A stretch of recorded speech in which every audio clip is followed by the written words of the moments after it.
شیرین قاتق یکی از غذاهای مجلسی قدیمی استان گیلانه و بیشتر توی شرق گیلان درست می شده. این غذا در کنار فسنجون یکی از پرطرفدارترین غذاهای عروسی ها و مجالس شمالی بوده. دوستان عزیزم سلام، بهنام رستمی هستم و امروز میخوام بهتون شیرین قاتق رو آموزش بدم. روشی که بهتون یاد میدم قدیمی ترین و اصیل ترین روش برای درست کردن شیرین قاتقه. اول مرغ‌هامون رو یه مقدار سرخ میکنیم و در حین سرخ شدن بهش نمک و فلفل سیاه و زردچوبه میزنیم تا ادویه ها حسابی به خورد مرغ برن. اگه به من باشه از 2-3 ساعت قبل بهش زعفرون و روغن زیتون با همین ادویه ها رو اضافه میکنم تا حسابی مرغمون مزه‌دار بشه. ولی اینجا نخواستم دست تو رسیپی اصلیش ببرم. وقتی دور تا دور مرغمون طلایی شد یه پیاز قاط شده با یه چوب دارچین بهش اضافه میکنیم. حدوداً 1.5 لیوان آب جوش میریزیم روش و میذاریم 1 ساعت بپزه. حالا برسیم به یکی از مهمترین اجزای شیرین قاتق یعنی پیاز. اول پیازمون رو باید خلالی خورد کنیم. برای اینکه پیازها خیلی بهتر سرخ بشن و یک دست‌تر طلایی بشن تمام سعیمون رو میکنیم که پیازها کاملا در یک سایز خورد بشن. به این صورت پیاز رو خلالی خورد میکنیم، بعد میریزیمش توی مایتابه و باز برای اینکه خیلی یک دست‌تر و بهتر سرخ بشن به این صورت پیاز رو چنگ میزنیم تا کاملا از هم باز بشن خلالهاش. حالا به پیازهای خلالیمون روغن اضافه میکنیم و شعله رو روشن میکنیم تا با حرارت خیلی کم حدوداً نیم ساعت 40 دقیقه تفت بخورن، سبک بشن و به رنگ طلایی در بیان. بعد از حدود نیم ساعت ببینید پیازام چه شکلی شده، کاملا سبک شده و رنگش داره تغییر میکنه. وقتی پیازهامون طلایی شدن بهش زردچوبه اضافه میکنیم و 1 دقیقه هم زردچوبه رو با پیازها تفت میدیم تا هم بهش رنگ بهتری بده هم طعم بهتری. اینم از پیازهای خوش رنگ و طلایی من که حالا میذارمشون کنار و روغن اضافهش رو هم میذارم تو مایتابه بمونه باهاش کار داریم.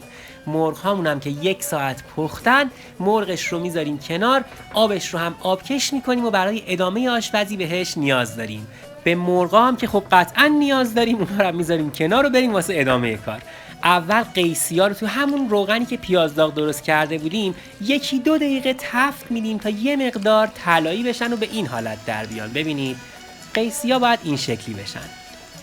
بعد قیسی‌ها رو از مایتابه خارج میکنیم و توی همون روغن آلو سیاها رو که 1 ساعت خیسشون کردیم یه مقدار تفت میدیم. آلوها رو هم در حد همون 1-2 دقیقه تفت میدیم تا به این حالت در بیان. بعد آلوها رو هم از مایتابه خارج میکنیم و توی همون روغن کشمش پلویمون رو هم تفت میدیم. کشمش که از مهمترین اجزای شیرین قاتقه. همونطور که میبینید مقدار زیادی هم توی این غذا از کشمش استفاده میشه. چقدر باید تفتش بدیم؟ اونقدری که کشمش 3 بار باد کنه و بادش خالی بشه. ببینید کشمشا رو. وقتی به این مرحله رسید وقتشه که یه مقدار زردچوبه بهش اضافه کنیم و حدوداً یه 30 ثانیه 1 دقیقه با زردچوبه هم کشمش ها رو تفت بدیم. بعد از اینکه کشمشامون خوب سرخ شدن 1 لیوان از اون آب مرغی که کنار گذاشته بودیم رو بهش اضافه میکنیم و با آب مرغ کشمشا رو تفت میدیم تا حسابی خوش طعم و خوشمزه بشه. بعد پیاز داغی که درست کردیم و کنار گذاشتیم رو هم بهش اضافه میکنیم و با پیاز داغ موادمون رو حسابی هم میزنیم. عجب سوسی درست میشه برای این غذا. بعد یه مقدار بهش دارچین میزنیم و شکر بهش اضافه میکنیم.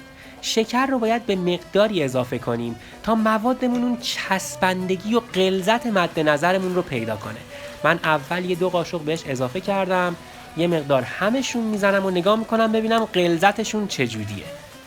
ببینید وقتی موادمون به این حالت در اومده لازمه 1-2 قاشق دیگه هم شکر بهش اضافه کنیم. البته این تجربیه، وقتی همش میزنید باید موادتون چسبنده باشن، یه غلظت خاصی داشته باشه. من دوباره بهش شکر اضافه کردم و همشون میزنم تا به اون غلظت مد نظرم برسن. ببینید وقتی دوباره بهش شکر اضافه کردیم چسبندگی مواد بیشتر شد و غلظت بهتری پیدا کردن. وقتی که به این مرحله رسیدن 1/2 لیوان از آب مرغ رو بهش اضافه میکنیم و باز تفتشون میدیم تا با آب مرغ حسابی مخلوط بشن و مواد به خورد هم برن. غلظتی که برای این خورش نیاز داریم همینه. دقت کنین که شما هم موقع درست کردن به این غلظت برسید. بعد آلو و قیسی که تفت داده بودیم رو بهش اضافه میکنیم. این پیاز داغ هم یه مقدار داره مقاومت میکنه ولی مقاومت بیفایده است دوست عزیز. حالا همه مواد رو خوب با هم مخلوط میکنیم و همشون میزنیم تا طعمهاشون با هم ترکیب بشه. موادمون رو که با هم مخلوط کردیم باید بهش نصف لیوان آب جوش اضافه کنیم و باز همشون بزنیم و تفتشون بدیم. 1.5 لیوان آب جوش رو در 3 مرحله باید به موادمون اضافه کنیم و با شعله کم همشون بزنیم و تفتشون بدیم تا مواد به خورد هم برن. پس در 3 مرحله اون آب جوشی که گفتم رو کم کم به خورشت اضافه میکنیم و همشون میزنیم تا آلوها و قیسی ها هم کم کم بپزن و خورشتمون به غلظتی برسه که دلمون میخواد. این خورشت اصلاً آبدار نیست و تنگابه. وقتی 1.5 لیوان آب رو کم کم اضافه کردیم درش رو میذاریم تا 20 دقیقه بپزه و خورشتمون به این حالت در بیاد. چه غلظتی، واقعا عالی شده. لطفاً اگه این آموزش رو دوست داشتین حتما این صفحه رو سابسکرایب کنید، این پست رو لایک کنید و نظراتتون رو در موردش برام بنویسید. بعد مرغ ها رو به خورشت اضافه میکنیم و تا 5 دقیقه دیگه شیرین قاتق ما حاضره. بعد از اینکه مرغ ها هم حدوداً 5 دقیقه با باقی مواد غل خوردن و طعم گرفتن، شیرین قاتق، این خورشت قدیمی و مجلسی گیلانی که برخلاف اکثر غذاهای شمالی طعم ترشی نداره و به شیرینی میزنه، حاضره. به به به، امیدوارم شما هم حتما این خورشت اصیل و سنتی گیلانی رو درست کنید و در کنار عزیزانتون لذتش رو ببرید. مقدار مواد لازم برای درست کردن خورشت شیرین قاتق برای 5 الی 6 نفر این هاست: پیاز درشت 3 عدد، کشمش پلویی 200 گرم، قیسی 100 گرم، آلو سیاه 100 گرم، مرغ 5 الی 6 تکه، شکر 4 قاشق غذاخوری و نمک و فلفل سیاه و زردچوبه و دارچین. امیدوارم حتما درستش کنید، دوستش داشته باشید و لذتش رو ببرید. لطفاً برای حمایت از من حتما این صفحه رو سابسکرایب کنید و این ویدیو رو با دوستانتون هم به اشتراک بذارید. خیلی ممنونم از همراهیتون و تا یه آموزش دیگه و یه غذای خوشمزه دیگه مراقب خودتون باشید و فعلا خدا نگهدار.